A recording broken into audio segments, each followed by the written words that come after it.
क्या देश की राजनीति में एक बार फिर कोई बहुत बड़ा ऑपरेशन चल रहा है? एक ऐसा ऑपरेशन जिसका मकसद भारतीय जनता पार्टी को उस जादुई आंकड़े तक पहुंचाना है जहां से बहुत कुछ बदलना मुमकिन हो जाए। जी हां, लोकसभा में 362 सीटों का विशेष बहुमत। इस लक्ष्य को हासिल करने के लिए जो सियासी खेल महाराष्ट्र से शुरू हुआ था, वो बंगाल में डुबकी लगाकर वापस बंबई के समंदर में लौट आया है। नमस्कार, मेरा नाम है बाल कृष्ण शर्मा और आप देख रहे हैं न्यूज़ कोठरी।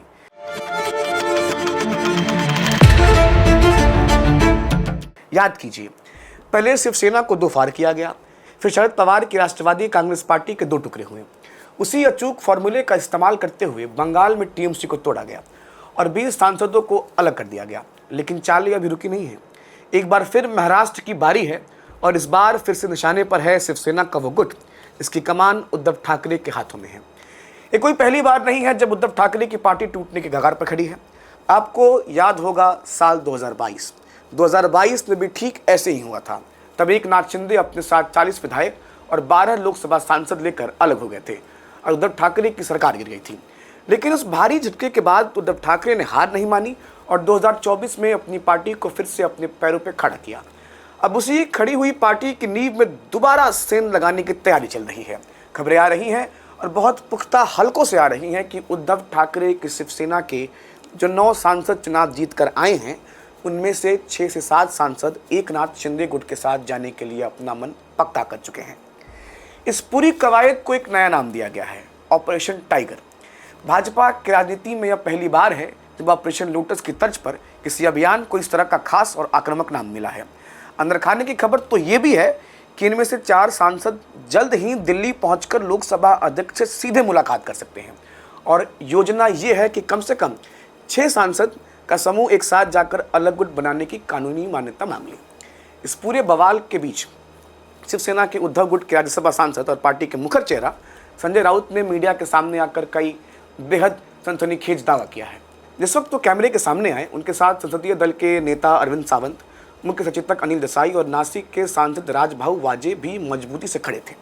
संजय राउत ने अपनी शैली में कहा कि शिवसेना और उद्धव ठाकरे को तोड़ना इतना आसान नहीं है। राउत ने तंज कसते हुए कहा कि जो लोग अफवाहें फैला रहे हैं, उनने कम से कम खुद ये बात तो मान ली है कि हम अभी भी टाइगर हैं। लेकिन राउत सिर्फ यहीं तक नहीं रुके। उन्होंने एक ऐसा आरोप लगाया जिसने सियासी पाड़े को और चढ़ा दिया है। राउत ने दावा किया कि कल रात ठीक 10:30 से 11 बजे के बीच एक बहुत महत्वपूर्ण व्यक्ति ने उन्हें बताया कि महाराष्ट्र के सांसदों को खरीदा जा रहा है। जब संजय राउत ने उस व्यक्ति से कीमत पूछी तो उन्होंने बताया कि रेट बिल्कुल पहले जैसा ही है, यानी पूरे 50 करोड़ रुपए। राउत ने आगे बताया कि ये भी तय हुआ है कि उसी रात तक 15 करोड़ रुपए एडवांस में दे दिए जाएंगे और ये रकम मिलने के बाद ही सांसद दिल्ली जाने वाले विमान में बैठेंगे। हालांकि उद्धव ठाकरे गुट के शीर्ष नेतृत्व ने अभी तक इस पूरे मामले को राजनीतिक रूप से प्रेरित अटकलबाजी बताकर सिरे से खारिज कर दिया है।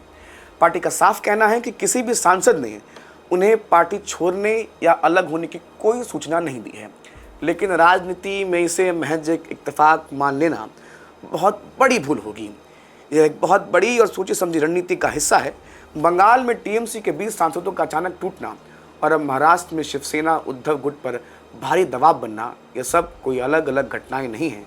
दरअसल भारतीय जनता पार्टी लोकसभा में विशेष बहुमत यानी 362 के आंकड़े तक पहुंचने के लिए लगातार और खामोशी से काम कर रही है। जरा इस चीज़ को समझिए। अभी एनडीए गठबंधन के पास कुल 295 सांसद हैं। बंगाल से टीएमसी के जो 20 सांसद टूटे, उनके जुड़ने से यह आंकड़ा सीधे 315 हो जाता है। अब अगर महाराष्ट्र से शिवसेना उद्धव गुट के 6 से 7 सांसद और इसमें आ गए तो यह आंकड़ा और छलांग लगाएगा। कहानी यही खत्म नहीं होती है। इसके साथ ही दक्षिण से डीएमके के 22 सांसदों को लेकर भी भारी अटकलें लगाई जा रही हैं, जिसने हाल ही में इंडिया गठबंधन से अपना रुख अलग अख्तियार कर लिया है। इस पूरी मास्टरमाइंड में रणनीति में महाराष्ट्र के वर्तमान के उप मुख्यमंत्री एकनाथ शिंदे भारतीय जनता पार्टी के सबसे अहम और भरोसेमंद पत्ते साबित हो रहे हैं। 2022 में उन्होंने जो काम शिवसेना को तोड़कर किया था, अब वह एक बार फिर से वही काम बचे कुचे उद्धव गुट के साथ दोहराने की तैयारी में साफ नजर आ रहे हैं। महाराष्ट्र और बंगाल दोनों की जगह एक साथ जो यह सियासी भूचाल आ रहा है, वो भारतीय राजनीति में एक बड़े बदलाव की तस्वीर पेश कर रहा है। विपक्ष का इंडिया गठबंधन धीरे धीरे खोखला होता जा रहा है और भारतीय जनता पार्टी उस खालीपन को तेजी से भरने में लगी हुई है। अब देश की निगाहें सिर्फ इस बात पर टिकी है कि 362 के इस जादुई आंकड़े तक पहुंचने का यह सफ़र आखिर कहां जाकर रुकता है। आप देख रहे थे न्यूज़ कोठरी। अगर आपको ये वीडियो अच्छी लगी हो तो लाइक करें, कमेंट करें, सब्सक्राइब करें और रीशेयर का ऑप्शन तो आपके पास ही है। धन्यवाद।